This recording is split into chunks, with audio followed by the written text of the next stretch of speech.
Hello friends, ఈరోజు అయితే మనం ముందటనైతే మన ఫేమస్ యాక్టర్ రితిక గారు ఇంకా వాళ్ళ టీం మెంబర్స్ అయితే ఉన్నారు. ఈమె జర్నీ ఎట్లా సాగింది ఎట్లా అనేది మొత్తం మనం కనుక్కుందాం. హలో అండి. హలో అండి, నమస్తే. అంటే మీరు ఫస్ట్ ఎలా మీ పేరు, ఫస్ట్ మీ పేరు, మీ ఊరు, మీ ఫ్యామిలీ సిచ్యువేషన్స్ ఒకసారి కెమెరాకి చెప్పారు ఒకసారి. చెప్తా. మా ఊరు యామన్పల్లి, మాది మహాముత్తారం మండల్, ఇక భూపాలపల్లి డిస్టిక్. అక్కడ నుంచి వచ్చిన. నా పేరు రితిక, అంటే సాయిప్రియ అంటారు నన్ను ఇంటికాడ. ఇక యూట్యూబ్లోనైతే రితిక అని పిలుస్తారు. Okay okay. అంటే మీరు ఈ షార్ట్ ఫిలిమ్స్కి రావడానికి కారణం ఏంటి? అంటే మీ జర్నీ ఎట్లా సాగింది, ఫస్ట్ ఎట్లా మీరు షార్ట్ ఫిలిమ్స్కి వచ్చారు కొంచెం చెప్తారా మన ఆడియన్స్కు? చెప్తా. చిన్నప్పటి నుంచి ఇంటికాడనే ఉన్నా. ఇక నాకు కొంచెం చదువు అవ్వలేదు. చదువుకోకుంటే ఇక పొలం పనికి పత్తెర అట్లా ఇట్లా పోయేది. ఇక నాకు ఇక పని మీద ఇంట్రెస్ట్ లేక నేను ఈ ఫీల్డ్కి వచ్చిన. నేను ఇంప్రెషన్గా అంటే నాకు సినిమా హీరోయిన్లు మంచిగా టీవీ చూసుకుంటా, అబ్బా నేను సినిమాలలో చేయాలి, యాక్టింగ్ చేయాలి అని కోరికలు ఉండేటివి బాగా. ఇక సడన్గా ఇట్లా వచ్చిన.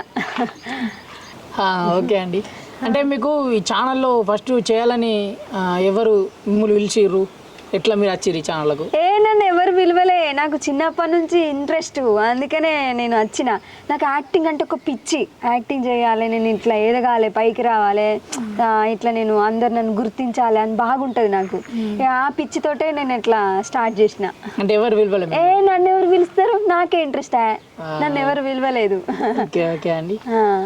అంటే ఇప్పుడు మీకు ఎలా అనిపిస్తుంది? మీకు ఇప్పుడు యాక్టింగ్ చేస్తారు, ఒక బయటకు పోతే ఒక 10 మంది గుర్తుపడుతున్నారు. అవునవును. ఎలా అనిపిస్తుంది? అంటే అందరూ మంచిగా గుర్తిస్తారు, మంచిగా పిలుస్తారు, ఏడవతనం అక్క అట్లా ఇట్లా అని అందరు అడుగుతారు, ఫోటోలు దిగుతారు. ఇక మంచిగా అనిపిస్తుంది. ఇక సినిమాలలో కూడా చేస్తే మంచిగా ఉండదు అనిపిస్తుంది. ఇప్పుడు ఏమన్నా సినిమాలు చేశారా మీరు?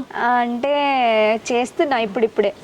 బయట టాక్ వచ్చింది మీరు వచ్చినా కూడా చేస్తలేరాట. అంటే నాకు కొంచెం హెల్త్ ఇష్యూస్ వల్ల, లేకపోతే ఇక షూటింగ్స్ ఉండడం వల్ల ఈడ నేనే చూసుకుంటా కదా, అందుకే ఈ షూటింగ్స్ వదిలేసుకొని అక్కడికి పోలేనని ఇక్కడనే అయిపోయినా గట్లా. మన షూటింగ్స్ బంద్ అయితే అని మీరు ఇక్కడ మా వాళ్ళందరికీ నేనే చూసుకునేది, అందుకనే అట్లా.